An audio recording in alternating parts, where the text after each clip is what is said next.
Great.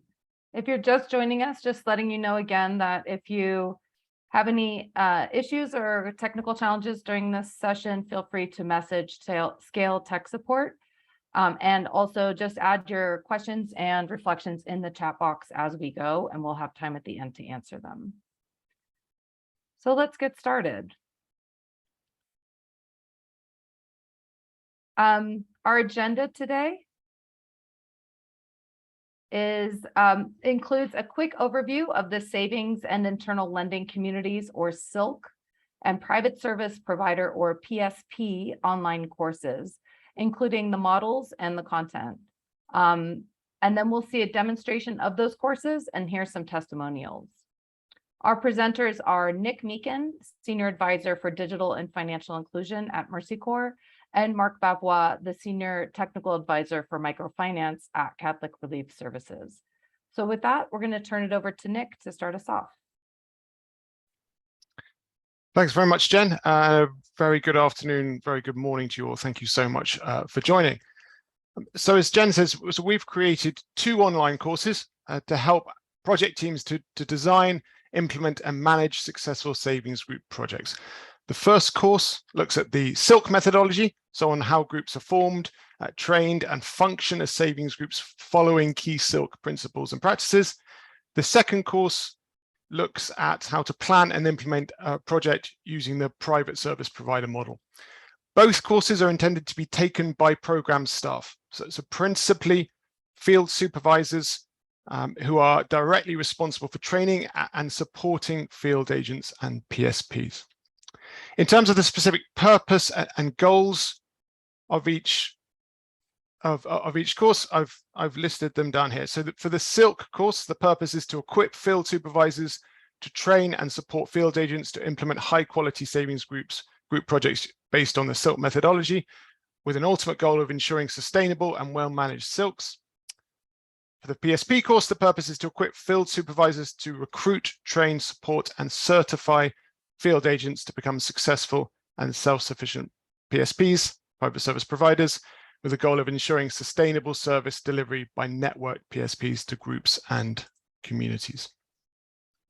Both courses are intended to enable staff to not only to understand the SILC PSP model, but also to be able to explain it and on-train it to others and to implement and manage a SILC PSP project.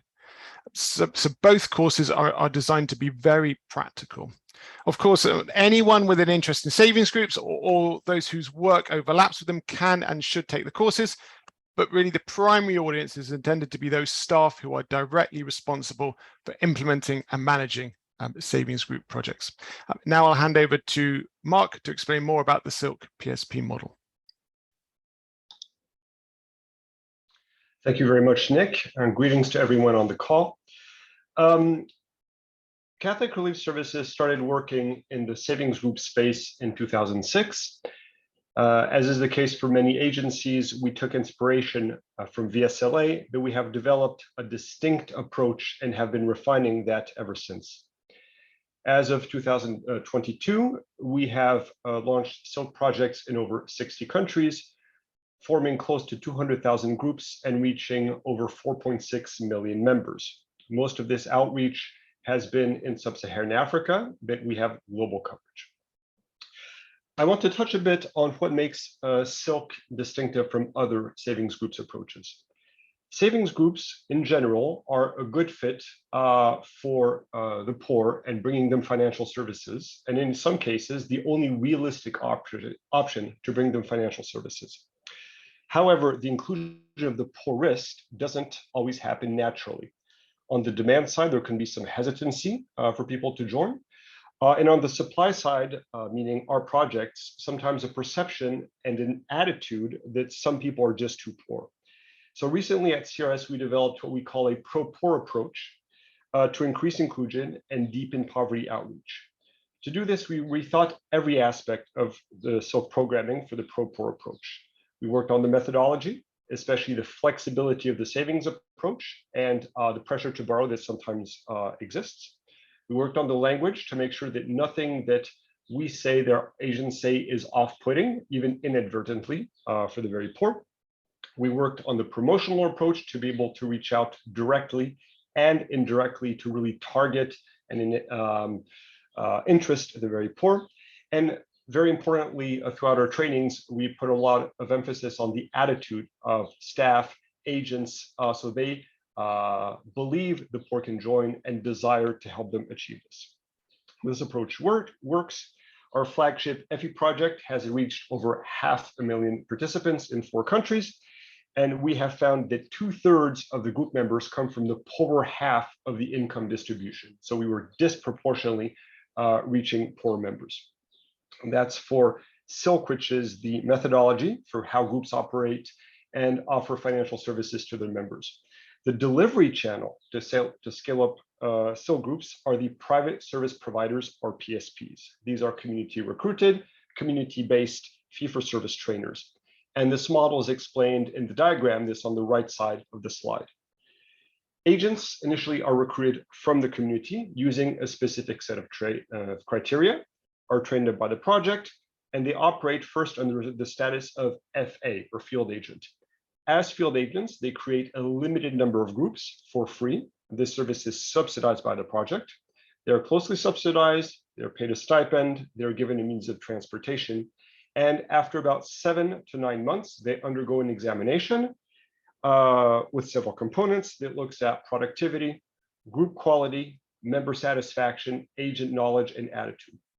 For those who are successfully examined, they are certified, they take on the title of PSP, private service provider. And from that moment, all the services they provide, training new groups, support to existing groups, bringing additional curriculum, that is all charged. So the project no longer supports them financially, they charge the community for service a modest fee. They may decide to form an informal network, which is just a loose association of neighboring PSPs who desire to work together, provide each other mutual support, and in some cases look for other opportunities beyond SILK. Those PSPs who face very strong demand for their services, or perhaps have some communities that are a bit too distant for them to reach easily, take on apprentices. They recruit an apprentice, groom that person, and certify them in turn to become a private service provider. The PSP approach leads to 3 levels of sustainability. At the group level, under this model, groups continue functioning cycle after cycle, providing services to their members. And for those groups that need some punctual support from time to time, the agent who has an ongoing business is available to provide them that support. At the agent level, PSPs support existing groups according to their needs. And for new groups, post-project, right? You see the arrow continuing. The PSP is not time-bound. As long as there is demand, they can continue working. Their motivation is threefold: financial motivation, they're paid by the groups; social motivation, they're helping the community; and personal motivation. There's a lot of pride and prestige that comes from being a PSP. And finally, at the area level, we also have sustainability. We know that not everyone is interested in SILK from day one, and that we can't train everyone at once. And so what we need to make sure is that all demand is met by supply, either by project certified PSPs or by PSP recruited apprentices. So the area is fully saturated and there is a service provider for anyone who wants it. We developed the PSP model through 2 large multi-country projects. And the last bullet speaks to the results we saw in our project in Uganda, FE Uganda. 19 months after the project had closed and we had ceased all contact with the PSPs, there was an external post-project evaluation. They found that 95% of the groups that had been formed during the project were still operating. 85% of the PSPs were actively forming new groups at a rate of 1 group per month on average. And this amounted to a 56% net increase in total membership. So after a 4-year project, stop everything, no more contact, and at no cost to the project, an additional 56% of members were achieved. Next slide, please. So the SILK methodology and the PSP delivery approach are embodied in these 2 publications that are shown on the slide, the SILK FA guide on the left, and the PSP implementation manual. These are available on CRS's website for download and usage. I want to speak a little bit to our approach to scaling to reach that 4.6 million that we're speaking to. So we have a very standardized approach to take the approach to scale with quality. The trainings for staff and then for agents are very much oriented around how to implement rather than let's learn something about a specific topic. We have an approach of some cascading trainings, in-person trainings, with content that's relevant to each level. So from headquarters specialists to master trainers, project staff, the field supervisors, the agents, and finally the groups. Rather than have a single upfront training with everything that people will possibly need over the course of a multi-year project, we hold a series of just-in-time trainings over the life of the project at specific times for what people will need so they can implement it immediately. Some aspects of the training philosophy include adult learning principles and participatory approaches that are embedded in the training, localization of the content and alignment with the project particulars so that trainees get what they needed. They don't have to extrapolate how they're going to implement for themselves. And very importantly, for the content that ultimately gets delivered all the way down to group members, these are the training sessions on setting up and running the groups. We have an approach of trainer demonstration followed by trainee practice with feedback to ensure that everything is really nailed just right. However, this approach has its challenges, including turnover of staff who have been trained and the need to train replacements on demand. Sometimes the timing is not that great. The potential dilution or distortion of content through the cascade, since each of the nodes is leveraged, right? In each training, you're going to be training 5, 10, 15, 20 people. That gets duplicated, and there's a potential for distortion at any moment. And exacerbated by COVID, the challenges of getting the timing right to meet the project, the costs of holding these workshops, the travel, which has become more difficult. And so with this background of the strengths and the challenges of the approach we've taken to scale up, that I'm going to hand it back over to Nick to talk about how this has been translated into the online course. Thanks, Mark. So for us at Mercical, one of the key objectives of the e-learning courses is to see all our programs adopt the Silk PSP approach, which we think aligns in particular with our market-orientated approach. We hope that by standardizing our approach, this will allow us to use common resources, common training materials across the agency, and to build our experience and our expertise in a single savings group approach, which will enable us to deliver more consistent high quality savings groups for our participants. Now I'll just talk a little bit about the structure and the content of the courses before giving you a quick demonstration. So each of the 2 courses consists of 6 units, each with multiple elements or components within those units. The courses are designed to be blended courses, so a mixture of self-paced learning in which participants work through the e-learning units online, and then facilitated learning, during which participants will meet online for calls with a course facilitator and other participants within their course cohort.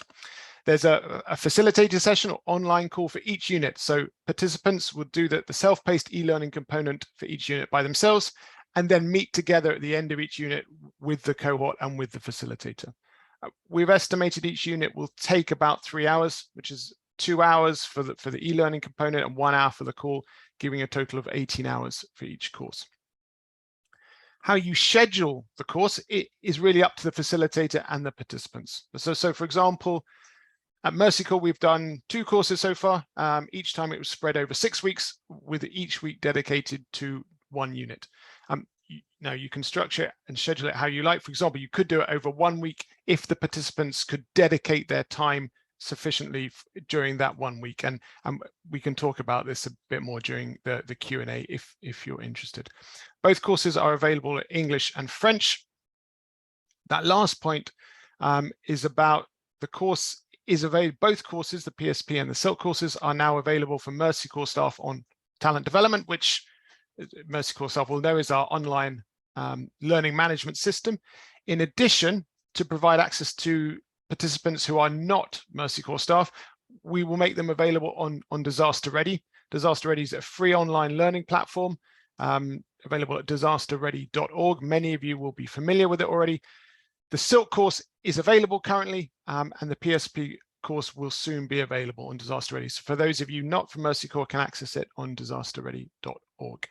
And just to say that Mercy Corps, we don't plan to provide course facilitation for other organizations, but it is hoped that if you want it, you can provide this for yourself. And there are materials to help you to do this, including a facilitator guide that we'll look at in a minute on that site on Disaster Ready.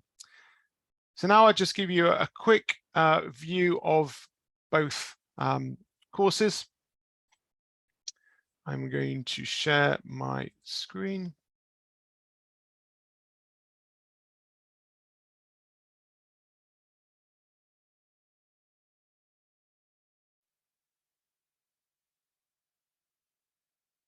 Now, Jen, can you confirm that you can see the implementing sustainable savings groups through the PSP model?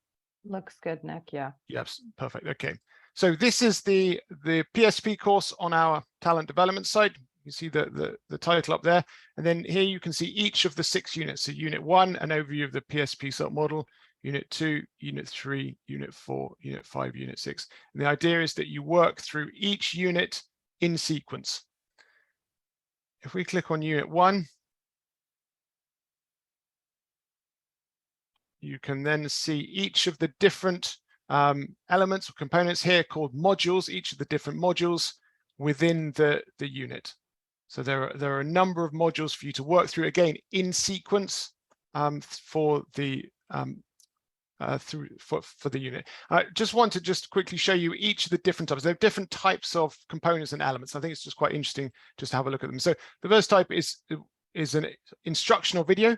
So these are videos that either provide an overview of the unit and or more information about the course. So I'm just going to play this.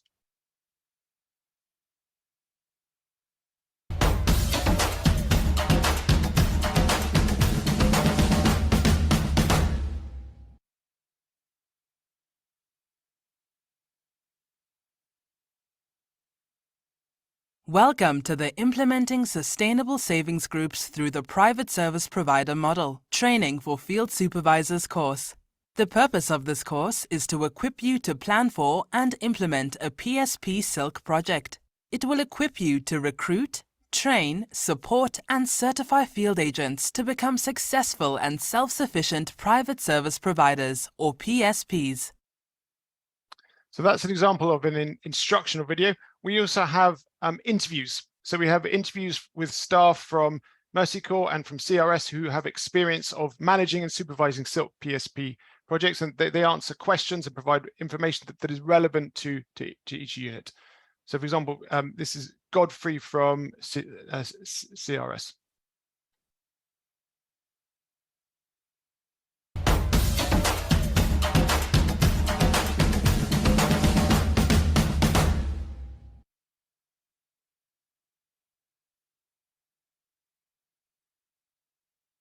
My name is Godfrey Karimera.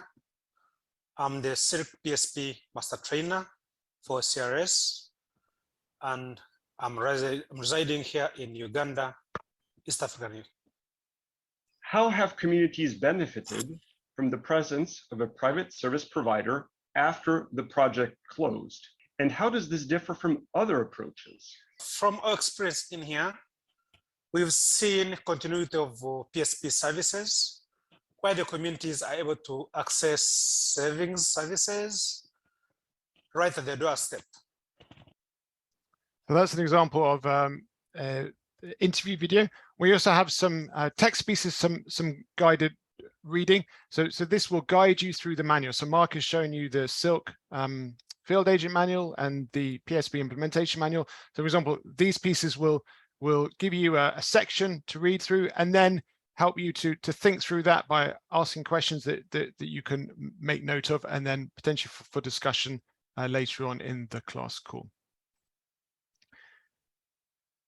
for talent development for the Mercy course staff, at the end of each unit, you'll be pleased to know there is a quiz to assess your understanding. So this is a multiple choice quiz. It will ask you 10 questions. You have to answer 8 correct. You have to get at least 80% to move on to the next unit. So, many of you who are familiar with these courses will know this. So, for example, which answer does not fit the statement? What is not an advantage of the Silk methodology over traditional Americans? And you have 4 answers. You have to select sometimes one or sometimes multiple answers that are correct. On Disaster Ready, there is just one assessment at the end of the course. So there's not an assessment at the end of each unit. And then lastly, on Unit 1, I just wanted to show you, we talked about these facilitated calls at the end of each unit. So there is an assignment here, a unit assignment to help you prepare for those class calls. So these are instructions on how to prepare for the call at the end of each unit. And we hope that the preparation for this and the calls themselves really help to reinforce your understanding, and particularly help you practice applying it through homework style exercises and then group-based discussions and role plays during the class call. So this is the very practical aspect. So for example, this is a unit assignment, and it gives a scenario whereby you're a field agent supervisor and you are to make a presentation to stakeholders, including the community leaders and community members, about the Silk PSP model. And so you will then prepare this and then do this in the class call.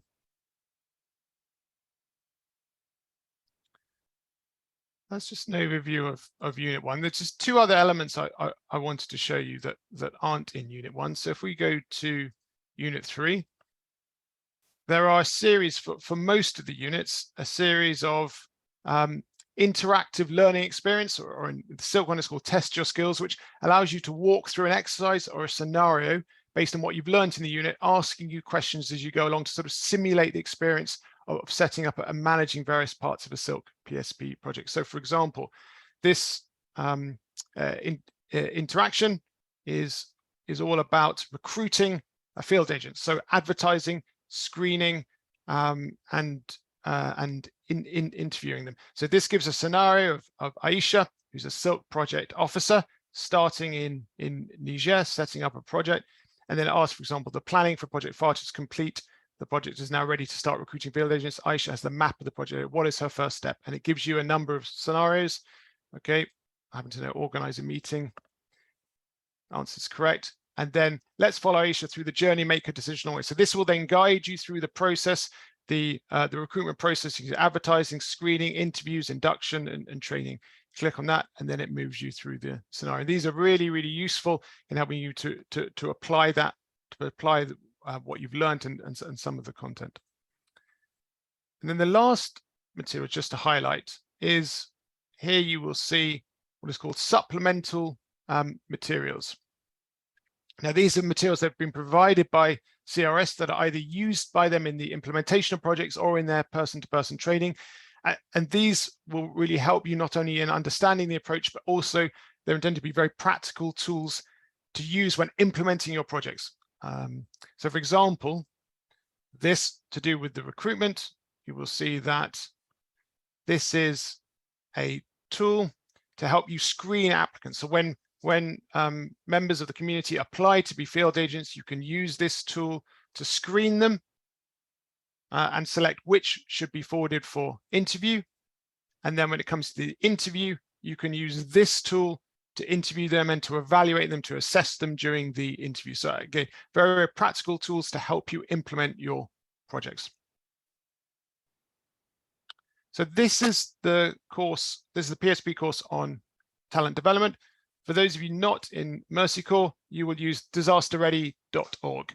And I say many of you will already be familiar with it, but it's a free online resource. So the experience and the appearance of the courses should be the same and designed to be the same in Disaster Ready and Talent Development. So here you can see this is the Silk course. This is the first course, Managing Savings Groups Training for Silk Field Supervisors, with a quick introduction. We can click on Open the Curriculum, and this then shows here the 6 units. So similar to the PSP course, this has 6 units to start Unit 1, Silk methodology, and you can see here the different units, so the different elements, different components, the text documents, the videos to work through.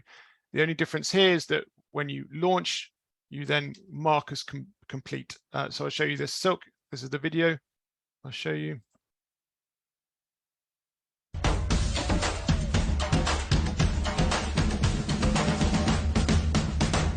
Savings and Internal Lending Communities, SILCs, are a type of community-based savings group aimed at strengthening the livelihoods of people. SILC. Then you could see there where it says mark as complete. Once you've watched the video or completed the exercise, you mark that as complete and move on to the next element. Again, to be done in sequence. The final thing to show you is the facilitator guide. So we've created this facilitator guide to help those staff who would like to act as facilitators of the course, and in particular to facilitate the online class calls. So for example, this is for the Silk course. You see a number of different sections. So there's tell you how to prepare for the course, and then how to guide you through each of the units, each of the unit calls. So the preparation, for example, tells you when to send out emails, how to engage with the participants, how to set them up on the systems, and to organize the meetings. And then for each of the meetings, for example, here, this is the introductory meeting. You can see the total time, 90 minutes, and then it breaks down the meeting step by step to give a comprehensive guide for the facilitator. Right.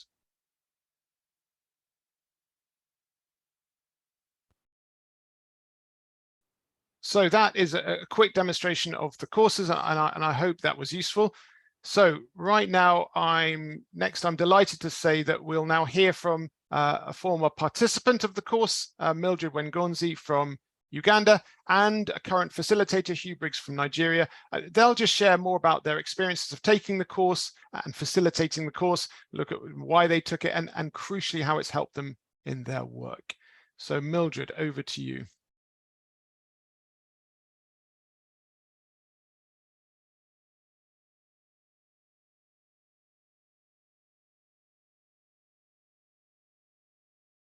Mildred, you're on mute.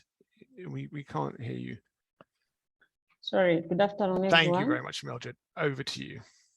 Yeah, I'm Mildred from Uganda. I'm one of the participants that had the same training on Silk e-learning. I took this course because I wanted to get knowledge and skills in implementing Silk using the PSP model. And it was a great experience from my end because previously my expertise was in implementing promoting the saving culture using the VSLA model. But when I joined Maseco, I was switched to go through into this, which I appreciate much more. Getting the knowledge and skills in Silk through the self-paced training and the facilitated element. It was a great experience from my end because I would go through the training at the same time do my work. So I never had any conflicting schedule because I would plan accordingly and know at this time I will be going through the self-paced training, and at this time I'll be doing my work. So it did not affect my work performance at any time. So I appreciate that. And the good thing is that when you go through the same self-paced training, you are able to interact with the facilitators during the facilitation element. So if you have any question that is not answered by the video, by the training curriculum or the manual, or anything that you have not understood, you keep track of that, you note down, and then during the facilitation, you can ask. And even the facilitators we had, anytime I was able to reach out to them in case I need to, not waiting for the time of the facilitation. So this helped me to get the knowledge and skill even from the time of recruiting the field agents. I also supported my team since I was the team leader. So I was able to support the team within Maseco and also supporting the recruitment process of the field agents mentor them, coach them, and see the best practices during the implementation, of which we have been able to support the urban refugees and the hosting community in Uganda that has actually helped to make sure that what we have is hopeful and the groups are sustainable. So looking at the PSP model, as you've heard, I think it is more sustainable because they can continue with that network, with the groups having the records. And we have achieved a lot using this. Through the SEMPES training, we were able at least to have the linkage of the saving groups to financial institutions that is more sustainable by now, and the project has closed, but we see that as an impact. What I can advise the people who would like to enroll and join into this training is that you just need to plan accordingly, and you put them into your calendar and say this is the time. Maybe it can be a flexible time. Any day you get time, you go through this training, and then you notify your supervisor such that when the facilitated element is that it's time for facilitation, for the facilitated element, you are able to know you don't have a conflicting schedule, and maybe the expectation from your supervisor is minimized because he's aware that at this time, Mildred will have 1 hour dedicated to the SILC training. So it was a great experience, and I encourage people to go through this because it's more sustainable, and we have seen this in Uganda.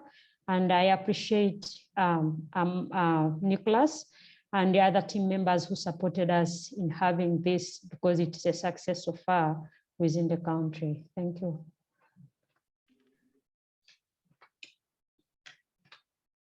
Hugh, over to you as a current facilitator of the course. Thank you, Mildred. It's afternoon in Nigeria. Good afternoon, everyone, and thanks for joining.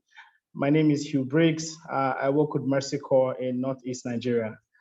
Just to share a bit of my experience to say, I used to be a participant, now a facilitator. And just to give a bit of it to say that the SILC savings group model is an interesting model. Back in Nigeria here, we have a huge gap in terms of financial inclusion and access to credit, savings, and even insurance opportunities for a lot of even urban and rural community members. And I remember back then I used to work as a graduate. I joined the financial commercial banking system, where I was able to meet with members of communities whom declare and share their views about credit and how difficult it is. When I joined the humanitarian sector, I had a wonderful experience, especially with Mercy Corps, because when I started going through the SILC course, it actually really built my capacity. It gave me more confidence to do my job better. Taking the course made my job a lot easier. Because it falls part of my JD, I took a huge interest in it. The only challenge as a facilitator is I train people, and when I train people, I expect people to train others. So I train my team members, and I support my team members to train and recruit field agents. And as a facilitator, this requires a bit of time. It requires a bit of time because you need to dedicate time for it, and you need to have conversations with your supervisors and with your leadership to create time where you can be able to take this course. And it's a lot simple when you do it online. If you schedule your time like Mildred has mentioned, it's a lot easier. For me, as a facilitator, when I go to the session, it's a lot easier. What we use in our time is we use the twin approach of theoretical and practical sessions that made the training more participatory and interesting. Although it is intense, but the participants that I have trained over the different locations in Mercy Corps, Nigeria, actually really enjoyed it. The interesting part is that the more you facilitate the sessions, the better you become. So I will encourage everyone to put in more effort who wants to become a SILC facilitator, a PSP facilitator. You know, from my experience, it really helps in terms of building my confidence, like I mentioned earlier, and also my team. And it requires a lot of commitment as a future facilitator. So the interesting part is that they all need the learning, especially for the team I've trained. And I'm beginning to see a good number of them beginning to be strong facilitators. My advice, lastly, is just to share that it requires planning. To be a facilitator, you have to give it time. You need to learn the skills. You need to go through the PSP course. But the interesting part is that if you're able to commit, if you're able to dedicate time for it, you will really, really enjoy it. So the best part is just to enjoy every session as you connect them from one to the next session. And lastly, I will say that this process is not only providing access to credit, but a sustainable process that is creating job opportunities for young people across the communities around the globe that we work with.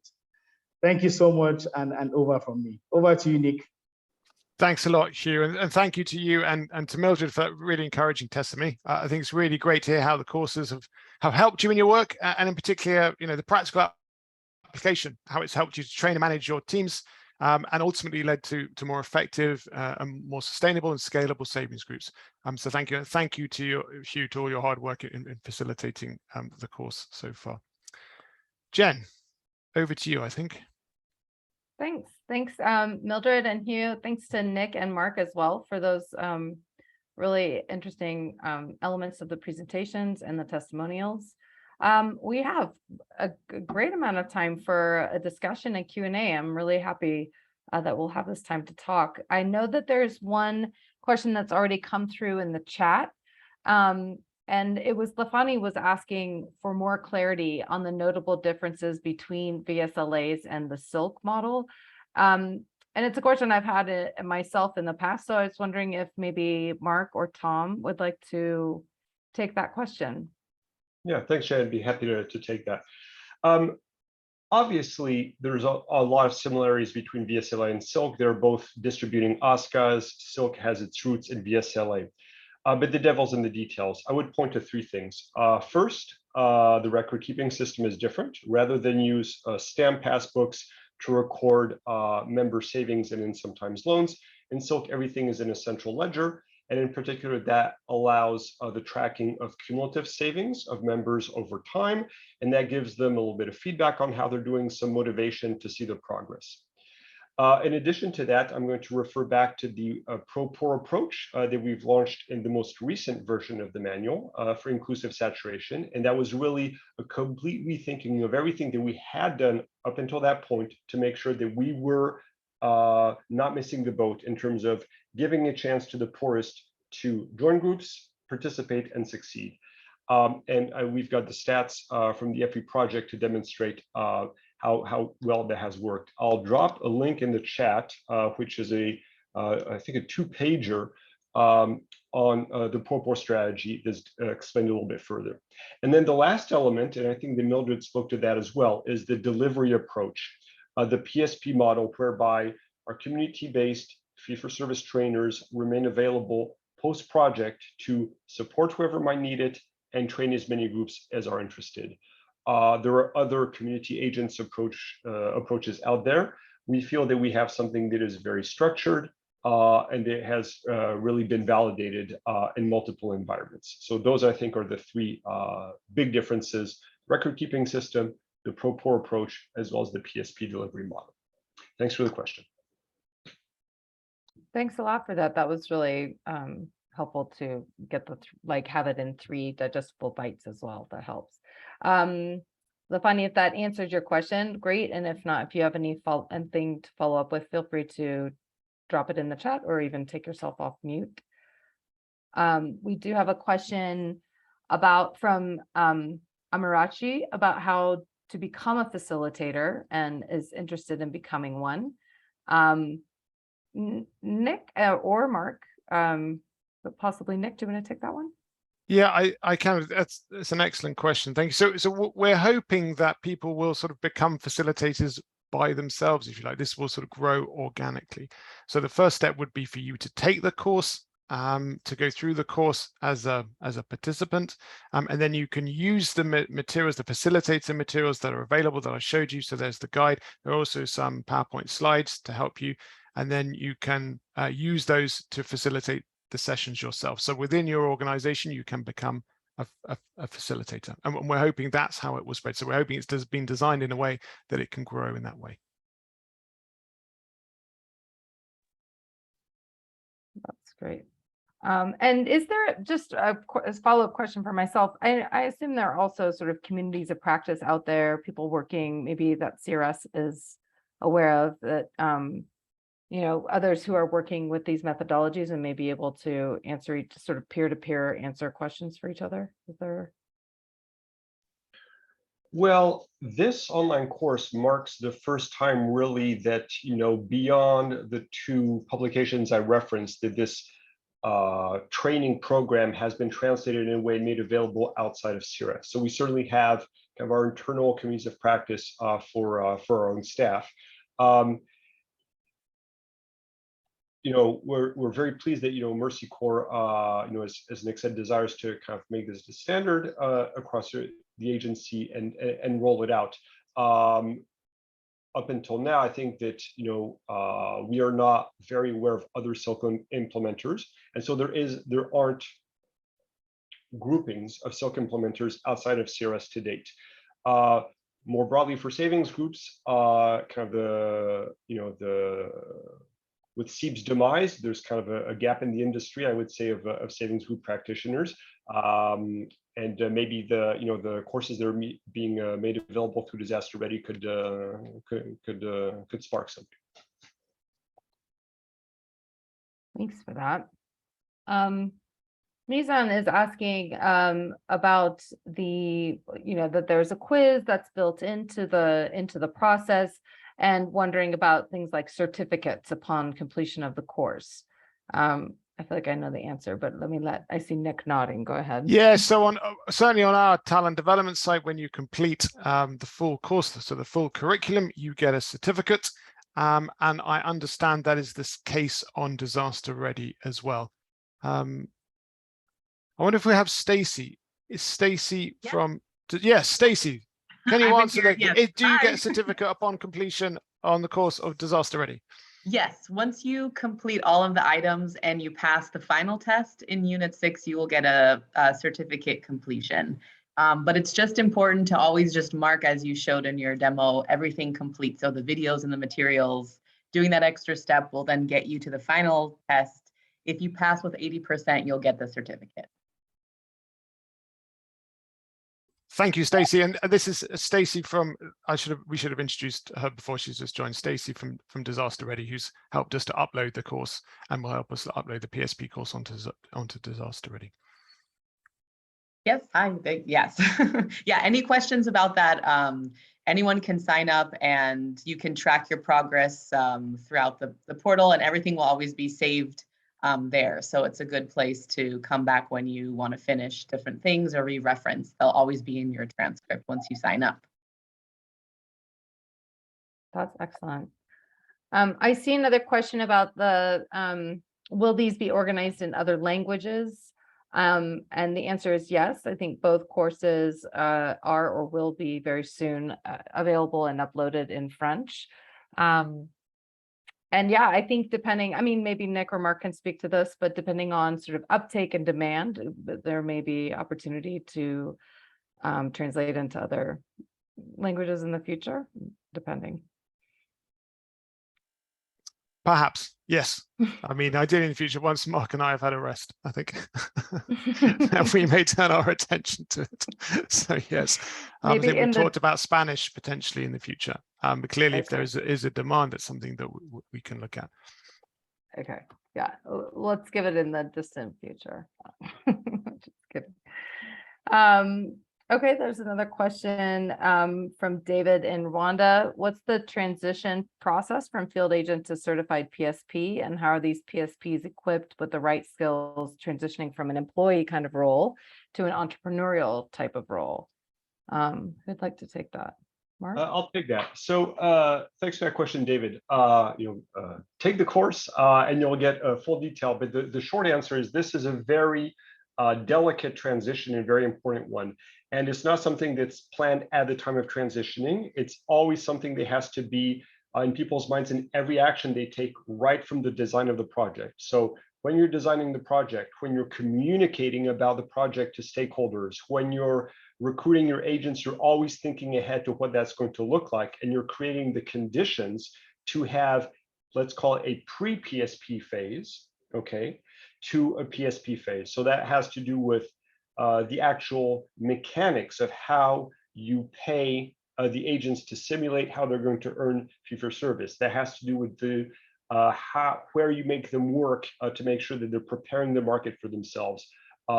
Specific sessions in the training for agents to orient them toward this, etc. So it's central to the success of the PSP project, and it's all aspects right from design and from the beginning of implementation. Full details in the course. Thanks, Mark. Another one has popped up. My question is to Hugh. How many PSP have sustained by percent, and who are already sustained, if any, share the index of income? I'm not sure if I've represented that question right. Maybe Azizul, if you want to come off mute, you can ask the question better than I have. Thank you very much for that question. This is really an interesting question. So in at the end of 2020, we piloted with the program called RIC. RIC is a program that is funded by the European Union, and we piloted with 40 groups. And we engaged like around 15 field agents, and we trained them to be PSPs. And so far, I'll give the percentage in numbers, and then of course, yeah. So far, we have like around 90% of them who currently work as PSPs. They are currently setting savings group up. We provided linkage service to them, to other service providers, who other programs, but then of course, they have established additional savings group, and I know they've established at least 2 each additional savings group.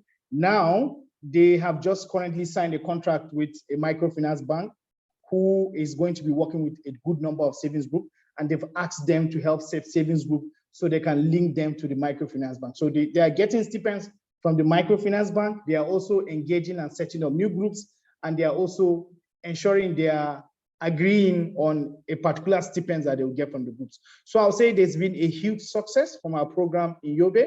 And from that program, we are also taking learning from this program to Thrive. Thrive is funded by BHA, by USAID, and we are hoping to set up 100 savings group. We have already started using the model. We have been able to identify our PSPs, and our trainings have been scheduled to start in another 2 weeks. So we will also cascade this. And like Mark mentioned, you need to take the course, but it goes together. You have to marry both Silk and the PSP model together, and introduce Silk in a gradual process, not in a rush, and then allow them to understand the concept, to set up savings group. Then they can pilot with 1 group, 2 groups, and you can see how they can manage them. Yeah. So it's a huge success from our program in Yobe, Northeast Nigeria, and we are taking it forward. I don't know if I'm able to answer your questions. Thank you. That was super helpful. Thanks, you, and really exciting. Kristen's asked a question about what the key differences are in how the methodology is deployed in non-emergency versus emergency or even early recovery contexts. And will the course set users up for both, or is it primarily geared for non-emergency? Mark or Nick? So the material this is based on is coming from a non-emergency context where things are stable, there's a little bit more time, and it's a development context. One of the very last things the SEEP network did before collapsing was to have a practitioner learning group that was dedicated to working through savings groups in emergency context, and Hugh was a part of that with me. And so those materials have just been published under CARE. We'll find a link for those. And there aren't that many differences. One of the important differences is the often compressed time frame in emergencies. And this type of course actually really addresses or helps in that dimension, because someone can be trained already or can be trained rapidly by taking the online course without having to scramble someone to like fly in and do a training, etc. and hit the ground running more quickly. So I think that's an advantage. However, using the PSP approach, which is that transition from project subsidized to fee-for-service, takes longer to unfold on the ground. And there might be some, the emergency response might not have enough time to be able to address that. Hugh, would you like to chime in here?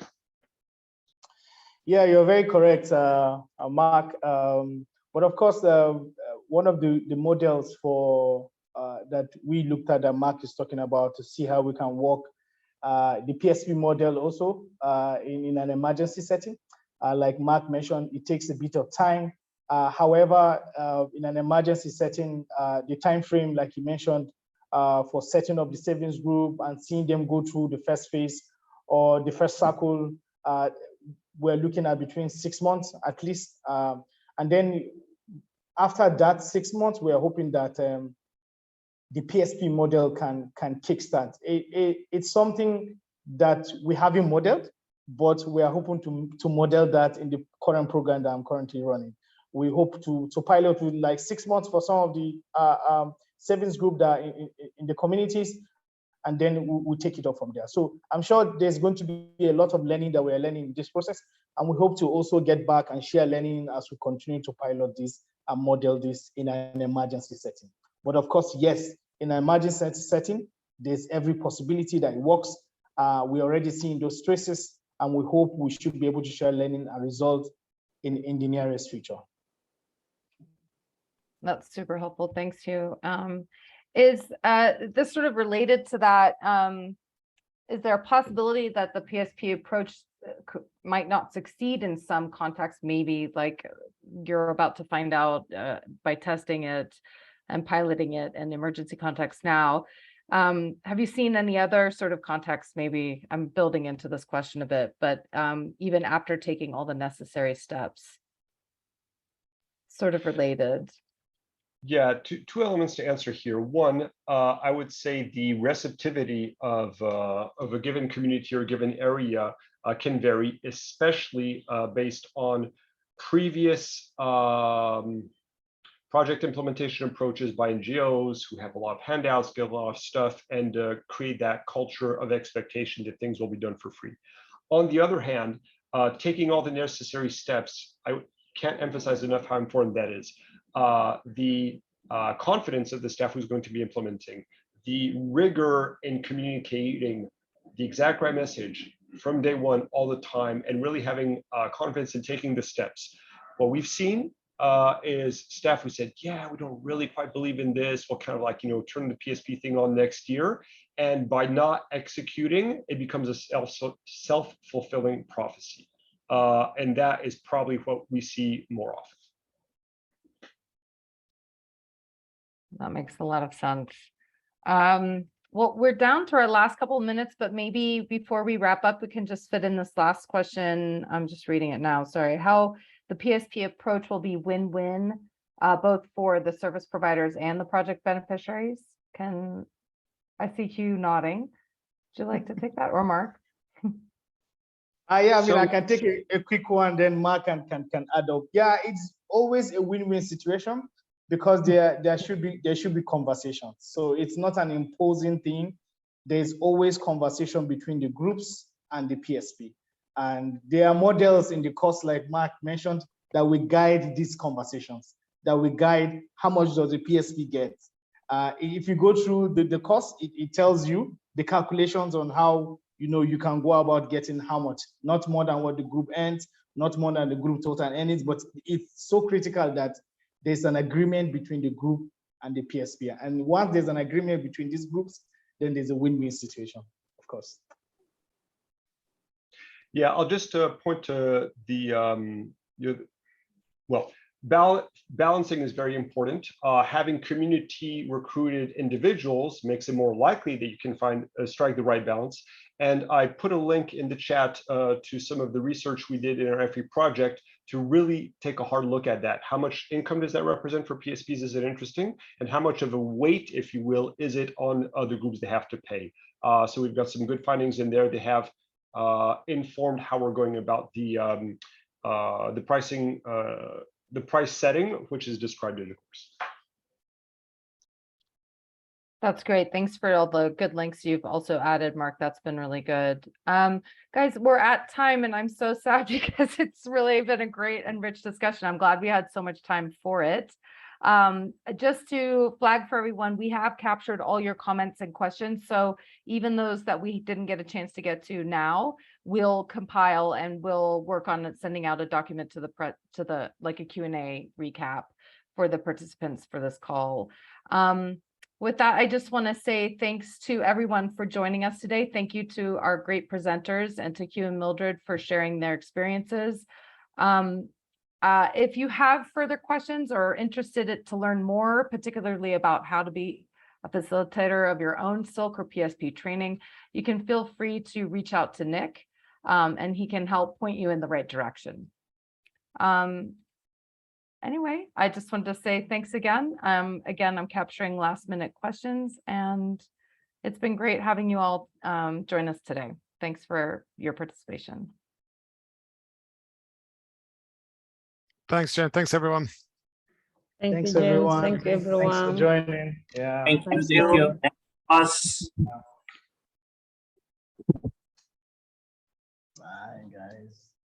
Bye, guys.